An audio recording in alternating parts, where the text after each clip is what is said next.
वसुदेवसुतं देवं कंसचाणूरमर्दनं देवकी परमानन्दं कृष्णं वन्दे जगद्गुरु।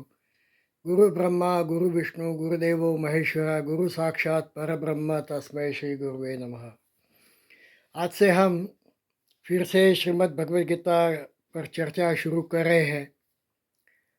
बीच में कुछ समय मैं अपने विचार व्यक्त नहीं कर सका था। आज फिर से मैं शुरू कर रहा हूँ। एक नया विषय है दर्शन शास्त्र और श्रीमद् भगवद गीता। जो दर्शन है जिसको तत्वज्ञान कहा गया है, वो तत्वज्ञान के बारे में श्रीमद् भगवद गीता क्या कह रही है। भगवद गीता ये भी एक दर्शन है और भगवद गीता में उस समय महाभारत के समय में जो जो दर्शन थे, तत्वज्ञान थे, उसका उन्होंने जवाब दिया है। भगवद गीता परमत खंडन स्वमत मंडन ये नहीं है। अपना मंतव्य रखने के लिए दूसरों को काट देना ये भगवद गीता की नीति नहीं है। भगवद गीता दूसरों को भी मान देती है। जितने भी वाद है, किसी भी वाद का उन्होंने खंडन नहीं किया है, किसी भी तत्व ज्ञान का उन्होंने खंडन नहीं किया है, पर अपने वक्तव्य को, अपने विचारों को श्रीमद् भगवद गीता उनके उनका खुद का मंतव्य जो है, जो मानते हैं, उसके बारे में कहा है। तो जितने भी दर्शन है, वो दर्शनों का भगवान ने क्या जवाब दिया है और वे दर्शन क्या है, उसके आज हम बात करेंगे। और हो सकता है कि हर एक दर्शन पर वो दर्शन का विस्तृत वर्णन, उसकी विचारधारा और श्रीमद् भगवद गीता के विचार ये हम देखेंगे। दर्शन का अर्थ होता है तत्व ज्ञान। दर्शन ये दृश्य धातु में से बना है। देखना, दो अर्थ है। दर्शन जो हम सामान्य तौर पे देखते हैं कि भगवान का दर्शन करना, इसी के साथ साथ उसका दूसरा भी एक अर्थ है। दृश्य धातु का है देखना। देखना का अर्थ है वो तत्व को जानना। जो तत्व चिंतक थे, उन्होंने ये जो सृष्टि के अंदर जितनी भी चीज़ें हैं, उन चीज़ों का उन्होंने अभ्यास किया बहुत ही गंभीरता से, बहुत ही विस्तृत अंदर जाके उन्होंने वो जो ज्ञान प्राप्त करने की कोशिश की कि क्या है, उसको दर्शन कहा गया है। दृश्य धातु है। देखना तीन तरह का होता है। एक तो प्रज्ञा चक्षु, ज्ञान चक्षु ऐसे कहा गया है। पर गीता ने तीन प्रकार के चक्षु बताए हैं। एक है चर्म चक्षु। गीता के 9वें अध्याय का दूसरा श्लोक, राजविद्या राजगुह्यम पवित्रम इदम उत्तमम प्रत्यक्षावगमम धर्मम सुसुखम कर्तुम अव्ययम। है अर्जुन, मैं तुम्हें आज ऐसा ज्ञान दूंगा, गुह्य ज्ञान। गुह्य का अर्थ सीक्रेट नहीं है, गुह्य का अर्थ है महान, अत्यंत महत्वपूर्ण ज्ञान मैं आपको देने वाला हूँ, जो आपको राज विद्या और राजगुह्य बताएगा। राज विद्या ने राजा बनाने की विद्या। राजा का अर्थ जो हम समझते हैं कि किसी राज्य का बड़ा किसी राज्य का राजा है, ऐसा नहीं है। राजा का अर्थ है शोभा, राज्य का अर्थ है प्रभुत्व। मैं आपको ऐसी विद्या दूंगा कि आप उस विद्या पर आपका प्रभुत्व आ जाएगा। राज विद्या राजगुह्यम, अत्यंत गुह्य है। गुह्य का अर्थ है बहुत ही महत्वपूर्ण जो विषय है वो मैं आपको बताऊंगा। राजविद्या राजगुह्यम पवित्रम इदम उत्तमम प्रत्यक्षावगमम धर्म। प्रत्यक्ष, यहाँ पे चर्म चक्षु की भगवान ने बात की है। हम आंखों से जो देख सकते हैं, मैंने ये देखा है। मैंने ये राज विद्या जो है, ये जो विद्या है, किस तरीके से इसका उपयोग होता है, किस तरीके से वो व्यक्ति को महान बनाती है, ये अत्यंत महत्वपूर्ण विद्या मैं आपको आप सिखाने जा रहा था। तो यहाँ भगवान ने चर्म चक्षु की बात की। 13वें अध्याय में क्षेत्र और क्षेत्रज्ञ, इस तरीके से भगवान ने जो तत्व ज्ञान सिखाया। क्षेत्र का अर्थ है शरीर और क्षेत्रज्ञ का अर्थ है जो उसका जो आत्म तत्व है, जिसके कारण शरीर जीवित रहता है। तो आत्मा और शरीर के बारे में भगवान ने 13वें अध्याय में विस्तृत जानकारी दी है। तो उसको कहते हैं क्षेत्र क्षेत्रज्ञ विभाग योग, ये 13वां अध्याय है। उसके अंत में 34वां श्लोक जो है, उसमें भगवान ने कहा क्षेत्र क्षेत्रज्ञ एवं अंतरम ज्ञान चक्षुषा, मैं तुम्हें ज्ञान चक्षु दे रहा हूँ, मैं तुम्हें ज्ञान दे रहा हूँ कि शरीर क्या है और आत्म तत्व क्या है। तो बहुत अच्छी तरीके से उसने जानकारी दी। तो चर्म चक्षु, ज्ञान चक्षु। अब तीसरा चक्षु जो है, भगवान ने जो विश्वरूप दर्शन दिखाया, और विश्वरूप दर्शन में भगवान ने कहा कि आप मेरा विश्व रूप देखो, मेरा दिव्य स्वरूप देखो। अर्जुन को तो कुछ दिखाई नहीं दे रहा था। फिर भगवान को बाद में याद आया कि अर्जुन, ये चर्म चक्षु से मेरा दिव्य रूप नहीं देख सकेंगे। तो वहाँ पे भगवान ने कहा कि न तु मां शक्षे अनेनैव ज्ञान चक्षुषा दिव्यम ददामे ते चक्षु पश्चिमे योगम ऐश्वरम। मैं तुम्हें दिव्य चक्षु देता हूँ, किसी भी चीज़ को देखना, इसकी दिव्यता देखना। दिव्य चक्षु कोई चमत्कार नहीं, विश्व रूप कोई चमत्कार नहीं है। भगवान ने जो महाभारत युद्ध में बताया, ये कोई चमत्कार नहीं हुआ है। हम देखते हैं कि दिव्यता क्या है। जैसे सूर्य है, सूर्य की जो आभा है, उसका जो प्रकाश है, उसमें दिव्यता देखनी है। कौन ये बना रहा है, उसके पीछे कौन सा तत्व है, कौन सा फोर्स है जो युगानुयुग से ये सूर्य हमें प्रभा दे रहा है, प्रकाश दे रहा है। तो दिव्यता को समझना, दिव्यता को देखना, इसको कहते हैं दिव्य चक्षु। तो भगवान ने इस तरीके से 3 प्रकार के चक्षु दिए, चर्म चक्षु, ज्ञान चक्षु और दिव्य चक्षु। तो दर्शन का अर्थ है कि किसी भी तत्व को, किसी भी पदार्थ को, उसके उसको बहुत डिटेल में जाके उसका अभ्यास करना, उसको कहते हैं दर्शन। तो दर्शन शास्त्र है। सिर्फ भारत में दर्शन हुए ऐसे नहीं है, भारत में बहुत प्रमुख दर्शन हुए हैं, पर विश्व में भी बहुत जगह पे हुए हैं। चाइना में हुए, ये जापान में है, पाश्चिमात्य देशों में अभी तो बहुत उसका प्रभाव हो गया है। बहुत सारा तत्व ज्ञान उन्होंने दिया है। पर उस समय पुराने समय में सिर्फ ग्रीस ऐसा था जहाँ से तत्व ज्ञान आता था। तो इसकी हम सब बातें करेंगे। भारत में जो शास्त्र है वो 3 प्रकार के शास्त्र है। एक है नीति शास्त्र, जो नीति सिखाता है। ये तत्व ज्ञान क्यों है, इसकी हम चर्चा करते हैं। तो जो नीति शास्त्र है, तो नीति विश्व में कैसे रहना है, दूसरे के साथ कैसे रहना है, क्या नीतियाँ होनी चाहिए, वो एक शास्त्र है। कई सारे सूक्त है, कई सारे स्तोत्र है, ये हमें नीति सिखाते हैं। दूसरा है प्रेरणा शास्त्र, जो हमें प्रेरणा देता है। जीवन में संघर्ष तो आते ही रहेंगे। सभी तत्व ज्ञानों ने कहा है कि जीवन अत्यंत दुखमय है, जीवन में दुख ही दुख है। पर उस दुख से बाहर कैसे आना, उसमें मोक्ष प्राप्ति कैसे होगी। मोक्ष का अर्थ, जो हम कहते हैं कि पुनर्जन्म न होना, ये तो मोक्ष है। पर दुखों से भी मोक्ष मोक्ष प्राप्ति होना, ये भी तो एक शास्त्र है। तो मोक्ष शास्त्र जो है, ये प्रेरणा शास्त्र जो है, वो हमें प्रेरणा देती है कि विश्व में कैसे रहना है, दुख आएगा तो उसका सामना कैसे करना है, दूसरे के साथ कैसे रहना है, क्या क्या हमारे पे संकट आ सकते हैं, क्या करना चाहिए। तो ये सब जो प्रेरणा शास्त्र हमें सिखाते हैं। बहुत उत्तम उदाहरण तो रामायण महाभारत भागवत का है। उसमें से हमें प्रेरणा मिलती है। रामायण महाभारत में ऐसे देखें तो तत्व ज्ञान कम है और प्रेरणा शास्त्र ज़्यादा है। और तीसरा है ये दर्शन शास्त्र जो है। दर्शन शास्त्र में 3 चीज़ें आवश्यक है। एक है श्रवण, बहुत सुनना चाहिए, जितने व्यक्तियों को सुन सके ये हमें सुनना चाहिए, उनके क्या विचार है। इसी कारण संस्कृत में किसी व्यक्ति के बारे में यदि उसकी पहचान बतानी है, तो कहते हैं कि बहुश्रुत है। बहुश्रुत का अर्थ है उन्हें कई व्यक्तियों को सुना है। तो ये है एक तो श्रवण है, उसके बाद उसका मनन होना चाहिए। जो हमने सुना है उसको सतत उसका रिब्रशिंग होना चाहिए। उसको उन्होंने क्या कहा, कैसे कहा, क्या-क्या पॉइंट्स कहे। तो ये मनन होना चाहिए। और तीसरा है निधिध्यासन। ये 3 चीज़ें होंगी तो हम बहुत अंदर तक जा सकते हैं।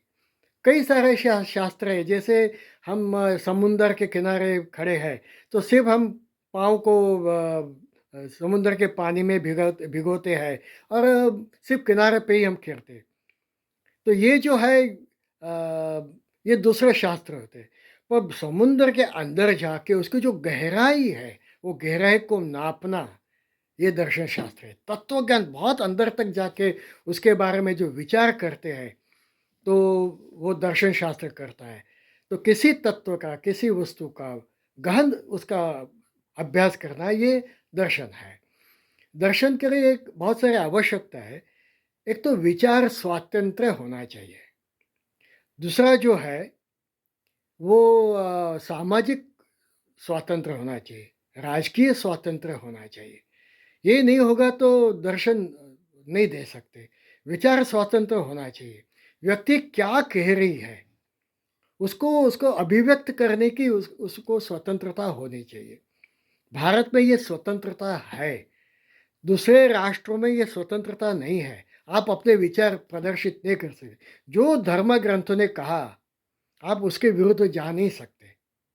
ठीक उसके उल्टा अपने भारत में है कि हमारे वहाँ विचारों की अभिव्यक्ति का स्वातंत्र्य है। इसी कारण हमने किसी यीशु को फांसी नहीं दी, किसी मोहम्मद को मारने हम नहीं गए, किसी सोक्रेटिस को हमने जहर नहीं दिया, किसी कोपरनिकस को नहीं मारा, किसी को हमने तुरंग में कारावास में नहीं रखा। क्यों? भारत में तो ऐसा है कि धर्मशास्त्र और दर्शन शास्त्र दोनों साथ में जाते हैं। किसी ने भी धर्म के विरुद्ध में या विचारों के विरुद्ध में कहा, तो हमने उसका विरोध नहीं किया है। जैसे जैसे समय आएगा मैं आपको बताऊंगा। पर जैसे बुद्ध है, महावीर है, इन्होंने वेदों का खंडन किया है, उन्होंने हमारे विचारों का खंडन किया है। किसी ने उनको नहीं मारा। इतना ही नहीं, हमने उनको स्वीकारा और उनको ईश्वर का, भगवान का हमने उनको स्टेटस दिया हुआ है। तो विचार स्वातंत्र्य है, सामाजिक स्वातंत्र्य है। समाज में हमारे विरुद्ध में नहीं जाता है कि आप ये विचार क्यों बता रहे हो, ये तो हमारे धर्म के विरुद्ध में है। आज भी देखते हैं, हम टीवी पे देखते हैं, वर्तमान पत्र में पढ़ते हैं, हमारे धर्म के विरुद्ध में काफ़ी कुछ हो रहा है। यहाँ हो रहा है, विदेश में भी हो रहा है, पर हमने कभी उसका विरोध नहीं किया है, क्योंकि हमारे वहाँ सामाजिक स्वातंत्र्य है, विचार स्वतंत्र है और राजकीय स्वातंत्र्य है। जितने भी तत्व चिंतक थे, राजा ने उसको संरक्षण दिया है, उसको पोसा है। ये जो है राजकीय स्वातंत्र्य, सामाजिक स्वातंत्र्य और विचार का स्वातंत्र्य, ये बहुत आवश्यक है। इसके कारण भारत में 900 से ज़्यादा दर्शन हुए हैं। 900 से ज़्यादा दर्शन, उसमें प्रमुख जो है उसकी बात हम करेंगे। विदेश में कम हुए हैं और जो विदेश में हुए हैं उसके बारे में हम देखेंगे कि विदेश में क्या हुआ, भारत में क्या हुआ। मैं अभी आपको बता दूं कि विदेश में छठी शताब्दी में, छठी शताब्दी ईसु पूर्व, 6th BC before Christ, 600 BC before Christ, उस समय ग्रीस में थेरेस नाम की एक व्यक्ति थी। परमेनाइडिस और थेरेस, उनके जो थेरेस के विचार वहाँ से शुरू हुए। ये प्रथम दर्शन है। परमेनाइडिस ने बताया, उसके बाद थेरेस ने बताया। इसके पूर्व वहाँ पे दर्शन थे ही नहीं। 600 ईयर्स बिफोर क्राइस्ट की बात कर रहा हूँ मैं। और यूरोप तो पूरा उसके में अंधार में था, कोई प्रगति नहीं थी उनके वहाँ। वे हमें कहते हैं, पर सही बात तो ये है कि यूरोप एकदम अप्रगत था, डार्क था।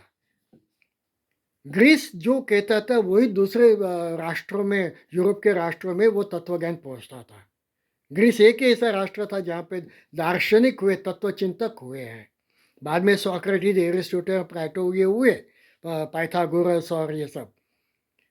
पर सबसे पहले जो ये थेर्स थे वो 600 BC में जो था, उस समय उसने जो तत्व ज्ञान दिया, और वो बहुत प्रसिद्ध तत्व ज्ञान है। जैसे संदर्भ आएगा बताऊं। उस समय भारत की क्या स्थिति थी? भारत में उसी समय गौतम बुद्ध और महावीर स्वामी हुए। बौद्ध धर्म और जैन धर्म, उनका तत्व ज्ञान आया।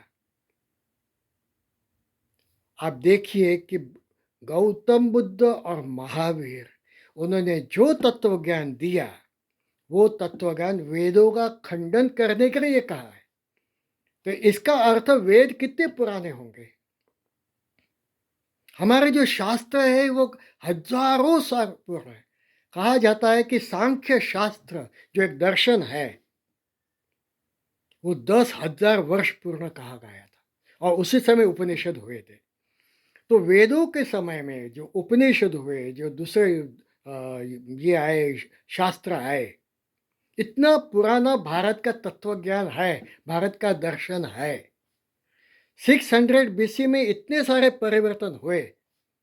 गौतम बुद्ध और उन्होंने जो वेदों की टीका की, वेदों में जो कुछ था, एक ऐसा था कि जब क्लाइमेक्स आ जाता है किसी चीज़ का, उसका काफ़ी समय जाता है, उसके बाद उसमें थोड़ी अधोगति आनी शुरू हो जाती है, उसका दुरुपयोग होना शुरू हो जाता है। ठीक इस तरीके से वेदों में हुआ। आज हम देखते हैं कि मोबाइल, ये जो चीज़ आई है, शुरू में जब मोबाइल था तो उसका उपयोग सिर्फ कम्युनिकेशन के वास्ते किया जाता था। बहुत अच्छा था और उस समय एडवर्टाइज आती थी कि आप मोबाइल रखो, ये करो, वो करो। अब आप देखते हैं कि अब मोबाइल न, उसका उपयोग न करने के लिए बहुत सारे जाहिरात आती है, इस ये एडवर्टाइजमेंट्स होती है, कई सारे विचार आते हैं। इससे आदमी टूट गया है, वो बेवश हो गया है, विवश हो गया है। इसके कारण उनका सामाजिक जीवन, कौटुंबिक जीवन, वैयक्तिक जीवन टूट चुका है। ऐसे मोबाइल के बारे में, उसके विरुद्ध में आता है। उसी तरीके से वेदों में जो हुआ, वेदों के अंदर ऐसे हुआ कि वेदों के जो 3 भाग है, मंत्र, ब्राह्मण और आरण्यक, उसमें यज्ञ बताए गए हैं और यज्ञ में पशु बड़े बताए गए हैं। पशु की आहुति देनी पड़ती है और आहिस्ता-आहिस्ता हज़ारों की संख्या में पशु पशु की आहुति देना शुरू हो गया। बस इसके कारण वेदों के विरुद्ध में बहुत सारे गए। ये जो पाप है, ये निर्दोष पशुओं को जो उनकी बलि चढ़ाई जाती थी, उसके विरोध में फिर उसके बाद में ये गौतम बुद्ध और महावीर के विचार आए। बहुत अच्छे विचार है। पर उस समय जो था, उस समय बहुत ही कर्मकांड बढ़ गया था, इतना कर्मकांड बढ़ गया था, मूर्ति पूजा बढ़ गई थी। ठीक इसके विरुद्ध में उन्होंने दर्शन दिया। तो छठी जो शताब्दी है बीसी, उसमें देखो यूरोप में तो शुरू हुआ था, यहाँ पे तो हम उसके एक पीक पर पहुँच गए थे और फिर ये दूसरे दर्शन आना शुरू हो गया था। और ठीक उसी समय उपनिषद भी आए। उपनिषद सही अर्थ में तत्व ज्ञान है, सही अर्थ में वो दर्शन है। और ऐसे कई सारे उपनिषद आए। कितने उपनिषद है आज, आज उसका पता भी नहीं चलता है। कहा जाता है 200 उपनिषद है। सिर्फ 11 उपनिषदों पर आद्य गुरु शंकराचार्य ने उसका जो भाष्य दिया, वो 10 उपनिषद जो है, इसको प्रमाण माना गया है। बाकी के भी बहुत सारे उपनिषद है। तो उस समय जो उपनिषद है, वेद, उसको वेद का एक भाग माना गया और वेद के साथ जोड़ दिया गया। इसी कारण उपनिषद को वेदांत भी कहा जाता है। वेद के अंत भाग में आया, दे वर अपेंडेड इन द वेदास, इसलिए उसको कहा गया वेदांत। तो ये पूरा जो ज्ञान मार्ग है, पूरे दर्शन जो है, तो ये भी है। तो इसके विरुद्ध में कुछ बातें हुई थी और दूसरे भी शास्त्र है, जो बताता हूँ मैं आपको। वेदों के जो चार चार जो वेद हैं, हम उसके बारे में जानते हैं। वेदों का जो समय था, वो ऋषि प्रधान समय था और ये ऋषि मार्ग है, वो अत्यंत सकारात्मक दृष्टिकोण देता है। ऋषि मार्ग ये मत करो, वो मत करो, ये मत करो, ऐसे बताता नहीं है, पर ये विश्व में कैसे रहना है उसके हमें गाइडलाइंस देता है। वो हमें बताता है क्या करना है, कैसे करना है। तो वेदों में जो चार वेद है, हम जानते हैं, ऋग्वेद, यजुर्वेद, सामवेद, अथर्ववेद। इसके भी, इसके अंदर जो मैंने बताया वैसे अ, मंत्र भाग है, ब्राह्मण है, आरण्यक है और बाद में उपनिषद आ गए। ये वेदों में ये जो भौतिक विद्याएँ हैं, उन्होंने और उपवेद कहे हैं। जैसे ऋग्वेद का उपवेद है आरोग्य शास्त्र, आरोग्य वेद। ये जो आरोग्य वेद है, ये बहुत ही हमें अच्छी दृष्टि देता है। जैसे उनका कहना है कि आपको जितना जीना है इतना जी सकते हैं, कुछ भी निश्चित नहीं है। आपको 100 साल जीना है, जियो। और ईशावास्य उपनिषद का दूसरा मंत्र जो है, कुर्वन्नेह कर्माणि जिजीविषे शतम समाह।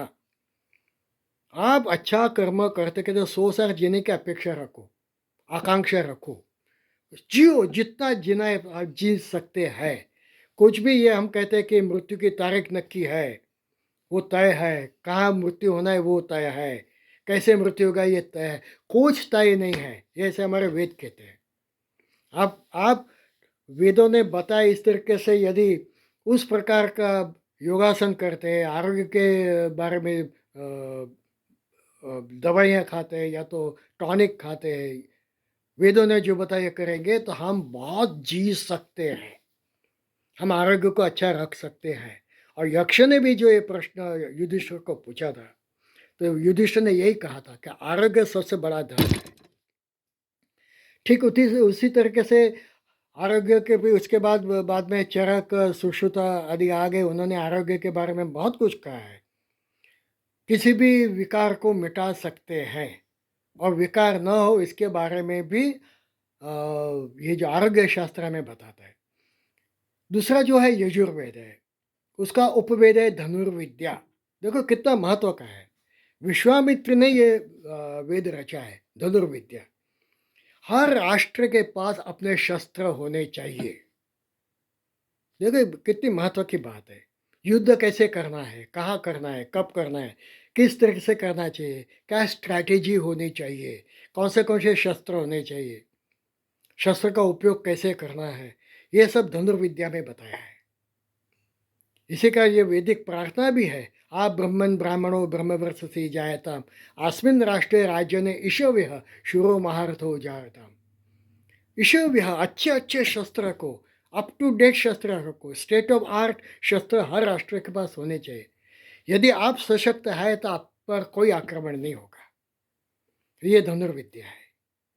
उसके बाद जो सामवेद है, सामवेद के अंदर संगीत बताया गया है, गांधर्व वेद है, उसका उपवेद है गांधर्व वेद।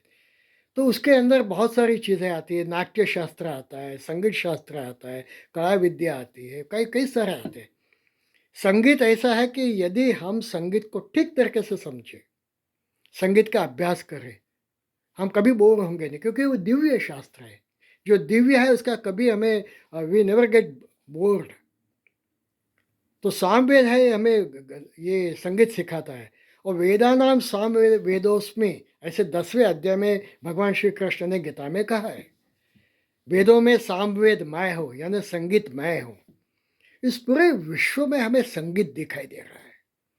ठीक संगीत के मुताबिक जैसे तार होता है, धा दिन दिन ना, धा दिन दिन ना, ये जो एक रिदम है, एक हारमोनी है, पूरा पूरा विश्व उस तरीके से काम कर रहा है, पूरा ब्रह्मांड में इस तरीके से काम हो रहा है। ये जो चराचर में जो विश्व है, पक्षियों की आवाज़, पानी गिरता है उसकी आवाज़, नदी की आवाज़, ये सब जो ध्वनि है, ये एक संगीत है। हमारे शरीर में भी हर संगीत हो रहा है। कई वर्षों से हृदय काम कर रहा है, ढक ढक ढक ढक ढक। संगीत है, हारमोनी है।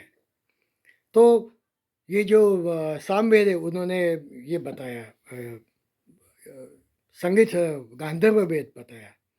उसी तरीके से अथर्ववेद है, उन्होंने अर्थशास्त्र बताया। चाणक्य जिन्होंने अर्थशास्त्र बताया, राज्य कैसे करना है, अर्थ कैसे पार्जन करना है, अर्थोपार्जन करना है। वेदों में कई सारे सूक्त है। वेदों में कहते हैं कि वेदों में ज़्यादा तत्व ज्ञान नहीं है, पर वेदों में है। इसकी बात करता हूँ मैं। ये जो अर्थशास्त्र है, श्री सूक्त में अर्थशास्त्र बताया गया, और भी कई ऐसे दूसरे सूक्त है। राष्ट्र की संपत्ति कैसे बढ़ानी है, वैयक्तिक संपत्ति कैसे बढ़ाएँ, क्या-क्या उसकी आवश्यकताएँ हैं। तो ये जो है अर्थशास्त्र, तो ये 4 उपवेदियों बताया है। ये भी दर्शन है, तो इसकी हम चर्चा करते हैं। अ, दर्शन 4 प्रकार के उसके स्तंभ हैं, 4 स्तंभ उसको माने गए। एक है जो इंटरनल पिलर, जिसमें मेटाफिज़िक्स और एपिस्टेमोलॉजी आती है, जिसको ज्ञान मीमांसा और तत्व मीमांसा कहते हैं। मेटाफिज़िक्स को तत्व मीमांसा कहते हैं और एपिस्टेमोलॉजी को कहते हैं ज्ञान मीमांसा। दूसरा जो एक्सटर्नल जो उसके स्तंभ है, उसमें आता है एस्थेटिक्स, एथिक्स, सोशियोलॉजी, समाजशास्त्र, ये उसमें आते हैं।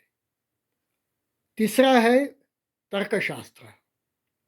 तर्कशास्त्र बहुत महत्व का है, कि कैसे तर्क करना है, और तर्कशास्त्र सीखेंगे तो हम बहुत अच्छे एडमिनिस्ट्रेटर बनेंगे, हम बहुत अच्छे एडवोकेट बन सकते हैं। और चौथा जो है वो उसका इतिहास है। ये 4 जो है ये इसके पिलर्स हैं, ये इसके स्तंभ है। तो मेटाफिजिक्स एपिस्टेमोलॉजी एक भाग, दूसरा है उसमें समाजशास्त्र है, एस्थेटिक्स और एथिक्स है, तीसरा जो है वो तर्कशास्त्र है, और चौथा है उसका इतिहास है। ये 4 है। अब हम देखें कि एपिस्टेमोलॉजी क्या है, ज्ञान मीमांसा क्या है।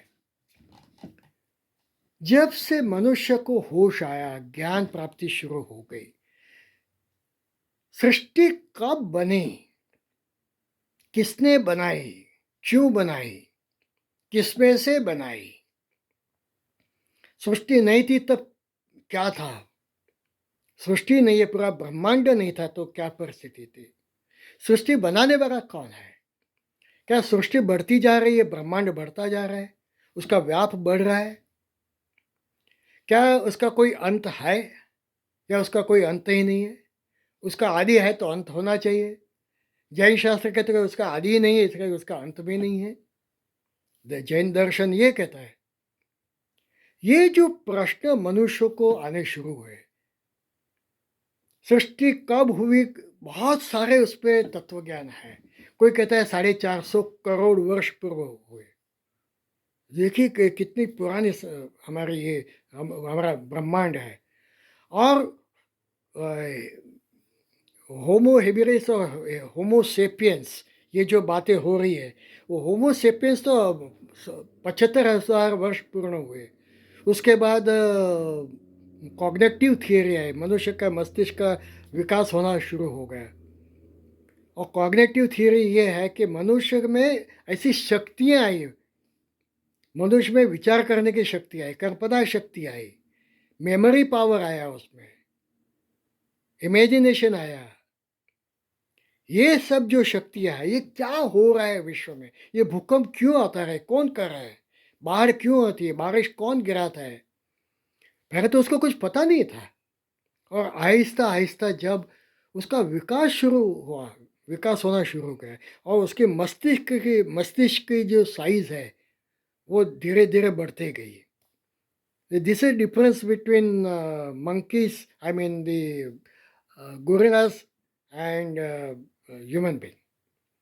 हमारा मस्तिष्क बढ़ता बढ़ता गया तो उसमें बहुत सारे ऐसे विचार शक्ति बढ़ती गई, कल्पना शक्ति बढ़ती गई, मेमोरी बढ़ती गई, विचार करने की क्षमता बढ़ गई, उसका मैनेजमेंट बढ़ता गया, एडमिनिस्ट्रेशन बढ़ता गया। ये सब हुआ इसका कारण उसकी जो उसका जो मस्तिष्क का पावर जो है, मेमोरी पावर है, ब्रिलियंस जो है वो बढ़ता गया। ये बढ़ते बढ़ते ये जो उसने तत्व ज्ञान शुरू कर दिया कि क्या है, कौन कर रहा है। ऐसे नहीं कि वो भगवान में मानता था, पर उसको वह कोई एक शक्ति है जो कुछ कर सकती, जो ये सब कुछ करती है। तो ये जो ज्ञान है, ये जो दर्शन है, उसको कहते हैं ज्ञान मीमांसा, एपिस्टेमोलॉजी। दूसरा जो है वो है मेटाफिजिक्स, जो फिजिक्स से सिद्ध नहीं होता है, जो नहीं कर सकते हैं, जिसके प्रयोग नहीं कर सकते, तो भी कुछ है, ये जानना उसको कहते हैं मेटाफिजिक्स। विज्ञान ने तो बहुत प्रगति की है, बहुत अच्छी-अच्छी बातें की है। विज्ञान ने खगोल शास्त्र का अभ्यास किया, ब्रह्मांड का अभ्यास किया, कई सारे नए ग्रह खोज निकाले, कितने तारे हैं, उनके डायमेंशंस क्या है, सब दिखे, कोई उसमें शंका ही नहीं है। ज़बरदस्त काम किया विज्ञान ने। ये ब्रह्मांड का अभ्यास करेंगे, ये ब्रह्मांड का अभ्यास करना चाहिए, तो हमारा जो अहम है ना वो शून्य हो जाएगा। इतनी जब विस्मयकारक घटनाएं ब्रह्मांड में हो रही है। ये ब्रह्मांड में हजारों तारे हैं, उसमें से सूर्य नाम का एक तारा है, तेजस्वी है, युगों युगों से वो हमें प्रकाश दे रहा है। उसमें गुरुत्वाकर्षण के कारण जो शक्ति है, उसके कारण ग्रह उसके आजू बाजू में घूम रहे हैं। और फिर पृथ्वी एक है, पृथ्वी के अंदर देखते देखते देखते मैं हूँ, मैं कितना एक छोटा सा, एक 0.0000001% भी नहीं हूँ ब्रह्मांड का। मेरे में कोई ताकत नहीं है, शक्ति नहीं है, और मैं अपने आप को बहुत महान समझता हूँ। यदि ब्रह्मांड का अभ्यास करें तो ये सब जो चीज़ें हो रही है, ये कौन कर रहा है? सूर्य है। सूर्य में जबरदस्त वायु है, विज्ञान ने बताया, सही बात है। किसने रखा ये वायु? इतना वायु के युगों युगों से सूर्य तेजस्वी वो ताप दे रहा है, बर्निंग हो रहा है वो गैस। ये गैस बनाने वाला कौन था? और ये गुरुत्वाकर्षण शक्ति किसने दी उसको? ये जो सोचता है कोई एक शक्ति है, उसको कहते हैं मेटाफिजिक्स। जैसे अणु अणु का विभाजन हुआ, उसमें परमाणु हुए, परमाणु का विभाजन हुआ, फिर उसको न्यूट्रॉन, प्रोटॉन, इलेक्ट्रॉन सब कहते हैं। मैं तो साइंटिस्ट नहीं हूँ, और ये सब काम कर रहे हैं। कहा जाता है कि टीवी के अंदर जो स्क्रीन है उसमें 1 सेकंड में 500 बार वो जो इलेक्ट्रॉन है वो घूमता है, ऐसे कुछ कहा है। मुझे पता नहीं क्या है, मैं फिजिसिस्ट नहीं हूँ। ये तो बस विज्ञान ने बताया। तो ये विभाजन किसने किया? परमाणु को जोड़ा किसने? परमाणु को शक्ति दी किसने? ये जो एनर्जी है कौन क्रिएट कर रहा है? कोई एक शक्ति है जिसको हम ईश्वर कहते हैं। ये है मेटाफिजिक्स। तो ये है एपिस्टेमोलॉजी। दूसरा जो है उसको कहते हैं मेटाफिजिक्स, तत्व मीमांसा, तत्व को जानना है। और उसमें 3 भाग है मेटाफिजिक्स पे। कॉस्मोलॉजी, जिसको सृष्टि विज्ञान कहते हैं, सृष्टि मीमांसा कह सकते हैं। दूसरा जो है वो है ईश्वर मीमांसा, थियोलॉजी। और तीसरा जो है उसको कहते हैं साइकोलॉजी, मन मीमांसा, मानस शास्त्र। जो कॉस्मोस है, ये सृष्टि विज्ञान है, उसके बारे में बात करें। ये सृष्टि निर्माण कैसे हुई? सृष्टि का निर्माण किसने किया? कैसे किया? क्यों किया? किसमें से किया? कई सारे ऐसे विचार है, जिसमें से एक बहुत ही प्रसिद्ध है, जिसको हम बिग बैंग थियरी कहते हैं। मुझे कोई अधिकार नहीं बिग बैंग थियरी सही है गलत कहने का, परंतु बिग बैंग जो कह रहा है वो केंद्र स्थान कहाँ है, कहाँ विस्फोट हुआ, किसने विस्फोट किया, किसमें से विस्फोट हुआ? अब उन्होंने जो रेड शिफ्ट जो बताया कि एक ग्रह दूसरे ग्रह से दूर जा रहा है, एक पदार्थ दूसरे पदार्थ से दूर जा रहा है, ये उसने जो सिद्ध किया, वो क्या ऐसे ही होता रहेगा, या एक रिवर्स प्रोसेस भी शुरू होगी और फिर से सब उस फुट में स्पॉट में जाके फिर से सब मर्ज हो जाएगा? ये किसने किया? इसका इसका जो ब्रह्मांड हुई, इसमें बहुत सारे वेदों में सुक्त है। बिग बैंग थियरी में कहा कि गोल्डन एग था, उसमें से विस्फोट हुआ। अरे ये तो हमारे वेदों ने कहा है, उसको हिरण्यगर्भ कहा गया है, उसकी बात करता हूँ मैं। जब सृष्टि नहीं थी तो उसके पूर्व क्या था? विज्ञान कुछ नहीं बता रहा है इसके बारे में। हमारे वेदों ने इसके बारे में बताया है। वेदों के ऋग्वेद में जो सूक्त है उसमें से नासदीय सूक्त है। नासदीय सूक्त ने ब्रह्मांड नहीं था उस समय क्या था इसका वर्णन किया है। नासदासिनो सदासित तदादि नासिद व्योमापरोयत किमावरैव कुहकस्य शर्मन् किमासीत् गहनं गभीरम। नासदादिनो सदा सदा सत्य, जब कुछ भी नहीं था तब एक सत, असत और सत, इसकी बात उसमें हुई है। इसका बहुत अच्छा वर्णन एक भाषांतर के रूप में डिस्कवरी ऑफ इंडिया जो श्याम बेनेगर जी ने बनाया उसमें उन्होंने ये दिया है। सृष्टि से पहले सत्य नहीं था, असत भी नहीं, अंतरिक्ष भी नहीं, आकाश भी नहीं था, छिपा था क्या कहा, किसने ढका था, उस पर तो अगम अटय जर भी कहा था।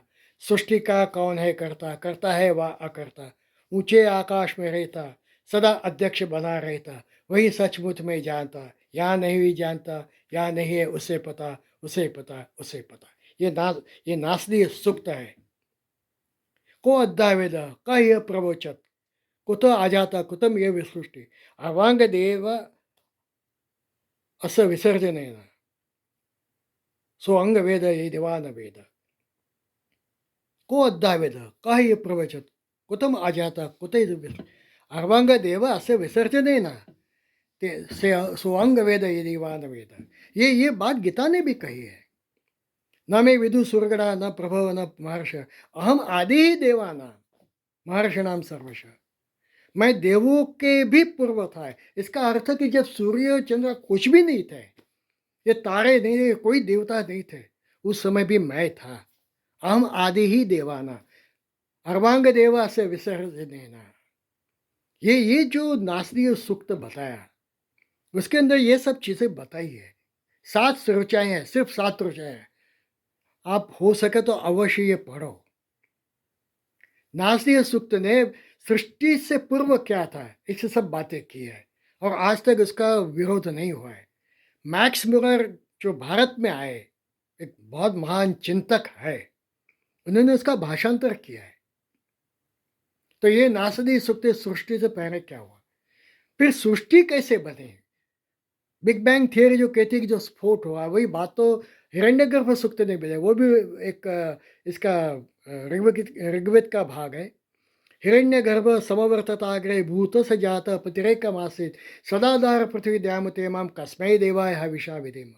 यह आत्मदा बरदा विश्वोपासते प्रशिशम यस्य देवाः यस्य छायामृतम यस्य मृत्यु कस्मै देवाय हविषा विधेम। ये जो हिरण्य गर्भ जो था, हिरण्य का अर्थ सोना, सुवर्ण, गर्भ का अर्थ है जो एक पदार्थ है, उसके ये जो हिरण्य गर्भ में से पूरी सृष्टि बनी। गोल्डन एग, गर्भ का अर्थ है एग, सुवर्णमय एग, जो अंडा है सुवर्णमय अंडा, उसमें से विस्फोट हुआ। कैसे हुआ ये हिरण्यगर्भ सूक्त बता रहा है। और स्टेजेस बाय स्टेजेस क्या क्या हुआ, ये ब्रह्मांड कैसे बनाए गए, इसकी चर्चा हुई है। इसका भी भाषांतर श्याम बेनेगर ने किया था। एक बार मेरे संस्था में श्याम बेनेगर आए थे, तो मैंने उनको, हम दोनों खाना खा रहे थे उस समय, मैंने पूछा कि कौन से मंत्र है। उस समय थोड़ा अभ्यास मेरा कम था, अभी भी मैं नहीं कहता मेरा बहुत अभ्यास है। तो ये बताया तो उन्होंने कहा ये नास्ति सूक्त और हिरण्यगर्भ सूक्त दोनों का मैंने भाषांतर करके इसमें कुछ मंत्र रखे हैं। वह त्या हिरण्यगर्भ सृष्टि से पहले विद्यमान, वही तो सारे भूत जात का स्वामी महान, जो है अस्तित्वान और धरती आसमान धारण कर, ऐसे किस देवता की उपासना करें हम हवि देकर। ये सृष्टि विज्ञान है। हम किसको हवि दे, किसने बनाया है। ये हिरण्यगर्भ सूक्त है। ये न देवरुग्र पृथ्वी चे द्रवा ये न स्वस्थ विदुम ये न नाख यो अंतरिक्ष विमान कस्मै देवाय हविषा विधि। जिन्होंने पूरे आकाश का मैपिंग किया है, अंतरिक्ष विमानों, अंतरिक्ष का जो आकाश का जिन्होंने मैपिंग किया है, सृष्टि का मैपिंग, हम तो भूमि का मैपिंग करते हैं। उन ऋषि मुनियों ने ये सृष्टि का मैपिंग किया, ब्रह्मांड का मैपिंग है। ये न देवरुग्र पृथ्वी चे दृढ़, ये न स्वस्थभितम ये न नाक, वो अंतरिक्षीय रजसो विमान, अंतरिक्षीय रजसो विमान, हम किस देवता की उपासना करें। तो इसमें 10 ऋचाएँ हैं और हिरण्यगर्भ सूक्त में सृष्टि की उत्पत्ति कैसे हुई ये तत्व ज्ञान दिया गया है। तो वेदों में भी तत्व ज्ञान तो है। इसके पास बाद ये पृथ्वी पे विविध ये जीव शक्ति देखते हैं, ये कैसे हुए, पशु पक्षी मनुष्य कैसे हुए, इसका वर्णन है, उसको कहते हैं पुरुष सूक्त। उसमें 18 ऋचाएँ हैं और बाद में 6 यजुर्वेद से जुड़ी गई है, तो ऐसे 24 है। सहस्राशीर्ष पुरुष सहस्राक्ष सहस्रपाद स भूमि विश्वतो वृत्त अत्यतिष्ठत दशांगम। पुरुष एवेदगम सर्व यच्चिंत पुरुष एवेगम सर्व, माफ कीजिए थोड़ा ये हो गए, पुरुष एवेदगम सर्वम, ठीक है। ये जो पुरुष सूक्त है इसके अंदर किस तरीके से मनुष्य और बाकी प्राणी बने और हमें क्या करना चाहिए, ये इसमें बताया है। यज्ञेन यज्ञमयजंत देवा तानि धर्माणि प्रथमानि तेनाकम मेहमान सचंते यत्र पूर्वे साध्य संति देवा। हमें ये पूरा जो यज्ञ हो रहा है, हम कैसा है, कई बार ऐसे कहते हैं कि यज्ञ में से सृष्टि निर्माण हुई। यज्ञ का अर्थ है जो स्थूल यज्ञ, ये नहीं है। और गीता ने भी यही बातें 7वें अध्याय में, 8वें अध्याय में, 9वें अध्याय में, 14वां अध्याय पूरा सृष्टि निर्माण कैसे हुआ इसके बारे में है। सहस्त्र युग पर्यंत आहार्यत ब्रह्मणो विदु रात्रिम युग सहस्त्रांत तेहो रात्रो विदो जना। हजारों वर्ष पूर्व यहाँ एक वैदिक गणित दिखाया गया है। ब्रह्मा का जो दिन और रात्र है हजारों वर्षों का है। 8.32 करोड़ ईयर्स का एक दिन और रात है ब्रह्मा। और यही देखो, ये जो साइंस क्या है वो वही कह रहा है। तो ये जो पुरुष सूक्त है, पुरुष सूक्त में कैसे कैसे स्टेज बाय स्टेज कैसे हुआ। ब्राह्मणों से मुखम आसित बाहु राजन्न कृत उरुतदस्य यद वैश्य पद्यागम शूद्रो अजायत।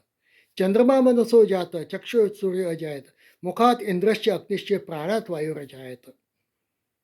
पूरे ब्रह्मांड में कैसे पदार्थ बनते गए इसका वर्णन है।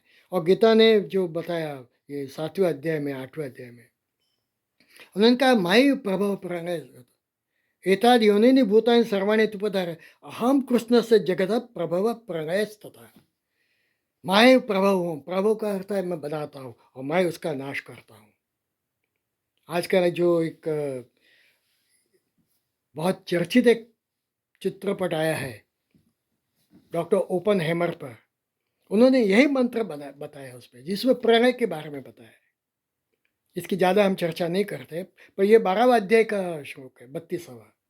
जब अर्जुन ने पूछा कि आख्याय में को भगवान उग्र रूपम नमोस्तुते देववर प्रसिद्ध विज्ञात, मैं आपका ये जानना चाहता हूँ कि आप कौन है, भवंत माध्यम, आप क्या हो, क्यों कर रहे हो ये सब। तब भगवान ने जो जवाब दिया, वो जवाब ओपन हेमर ने, वो जो स्टांजा है, काढ़ उसमें लोक क्षय कृत प्रवृत्त लोकान समाहृत यह प्रवृत्त ऋतेपि ना भविष्यन्ति सर्व ये वस्तुतः प्रत्यनिकेशु को होता। ये मंत्र डॉक्टर ओपन हेमर ने गाया हुआ है। बहुत अच्छा मंत्र है और बहुत काफ़ी उसके कंट्रोवर्सी की गई है। इतना खराब भी नहीं था, उनका उद्देश्य बहुत अच्छा था। तो ये पुरुष सूक्त है और उसमें जीव सृष्टि कैसे आई, ये इसका नारायण सूक्त करके जो सूक्त है वो नारायण सूक्त में बताया। यच्च किंचित जगत सर्वं दृश्यते श्रुते पिवा अंतर बहिष्य तत्सर्व व्याप्य नारायण स्थित है। ये नारायण सूक्त है। तो ये सूक्त, और ये सूक्त का भी उपयोग भगवत गीता में हुआ है। भगवत गीता ने हिरण्यगर्भ सूक्त भी बताया, नासय सूक्त के बारे में भी बताया, उन्होंने पुरुष सूक्त के बारे में बताया। सर्वतो पाणिपादं सर्वतो सर्वते सर्वतोक्षिशितो मुख। ये जो 13वें अध्याय में भगवान ने कहा, तो ये सब जो बातें हैं, तो भगवान ये जो दर्शन है, वो दर्शों का फिर बाद में बता रहे हैं कि उसमें सही क्या है, गलत क्या है। तो ये जो एपिस्टेमोलॉजी है, उसके बाद जो मेटाफिज़िक्स है, तो मेटाफिज़िक्स में ईश्वर मीमांसा बताएगी। ईश्वर क्या है? ब्रह्म क्या है? आत्मा क्या है? सृष्टि का सृष्टि का जब से विकास हुआ, जब से मनुष्य को बुद्धि आई, तब से 2 प्रश्न बहुत चर्चे जाते हैं। आज तक उसका जवाब नहीं है। श्रद्धा पर है अब। ईश्वर है या नहीं है? सिद्ध करना, जिसको मानना है माने, ना मानना है ना माने। ईश्वर है या नहीं है? और सृष्टि किसी ने बनाई या नहीं बनाई, बहुत विचारधारा है, असंख्य विचारधारा है। ये सबसे बड़ा ये चर्चा रही और उस पर सभी दर्शन इस पर भार दे रहे हैं। भारत में जो 9 दर्शन है जिसकी मैं बात करूँगा, 9 में से 8 दर्शन मानते हैं कि ईश्वर है। अब उसका प्रकार भिन्न-भिन्न है। एक चार्वाक विचारधारा जो कहते हैं आत्मा भी नहीं है, सृष्टि बनाई भी नहीं किसी ने और ईश्वर भी नहीं है। ईश्वर मीमांसा में ये बातें आती है कि ईश्वर है, आत्म तत्व है, कर्म के सिद्धांत है और पुनर्जन्म है। ये 4 महत्व की बातें दर्शन शास्त्र में बताई गई है। और भारत के जो षड दर्शन है, ये सभी इसका स्वीकार करते हैं, भिन्न-भिन्न रूप से करते हैं। मैं उसकी चर्चा बाद में करूँगा। ये जो दर्शन शास्त्र और उसमें भी गीता, ये सभी चीज़ को मानती है कि ईश्वर है, आत्म तत्व है, आत्मा का वर्णन किया है। उसके बाद उन्होंने कहा कि पुनर्जन्म है। 6वाँ अध्याय, 7वाँ अध्याय, 8वाँ अध्याय, पुनर्जन्म ने बार-बार भगवान ने कहा। गीता की शुरुआत पुनर्जन्म से हुई है। न तू एवं जातु नासम न त्वम नेमेन जनाधिप न च एव न भविष्यामः सर्वे वयम अतः परम। हम सब यहीं के यहीं रहेंगे। तू, मैं और ये सब सैन्य, हम नहीं पहले भी थे, अभी भी है और बाद में भी रहेंगे। एक जो कंटिन्यूटी है आत्म तत्व की, वो बताई भगवान ने। ईश्वर के बारे में बताया। कविं पुराणम अनुशासितारम अणोरणियासम स्मृत्य, ये जो बताया, ये भगवान ने उसका वर्णन किया। कविं पुराण अनुशासित अनुगणस अनुसृत सर्वस्य ध्यातारम अचिंत्य रूपम आदित्य वर्णम तमस परस्ताद, 8वें अध्याय में है। 7वां 8वां श्लोक का पढ़िए, वो सब ईश्वर का वर्णन किया गया है। कर्म सिद्धांत तो गीता का मुख्य योग है ही, कर्म योग है। और जो जो कर्म करेंगे उस कर्मों को हमें भुगतना पड़ेगा और हमारा पुनर्जन्म उसी के कारण होता है। ये सब बातें भगवान ने कही। ये सब तत्व ये ईश्वर मीमांसा में आएगी, मेटाफिजिक्स का जो भाग है। और तीसरा जो मानस शास्त्र है, साइकोलॉजी, जिसमें आत्म तत्व के बारे में बताया गया है, विचारों के बारे में बताया गया है, जो एक शक्ति है। क्योंकि गौतम बुद्ध मानते नहीं है आत्मा में। वो कहता है वो एक चेतना है। वो चेतना क्या है, ये तीसरा जो शास्त्र है साइकोलॉजी, ये बताएगा। तो आज इतना हम जो बेसिक थोड़ा सा हुआ, तो कितने दर्शन है, क्या दर्शन है, पाश्चात्य दर्शनों क्या है, तो हमारे साथ उनका तालमेल है या नहीं है। वो जो कह रहे हैं वो हमारी बातें कह रहे हैं, भिन्न कह रहे हैं। कितने कितने दर्शन हुए, उसमें वैदिक और अवैदिक दर्शन कितने।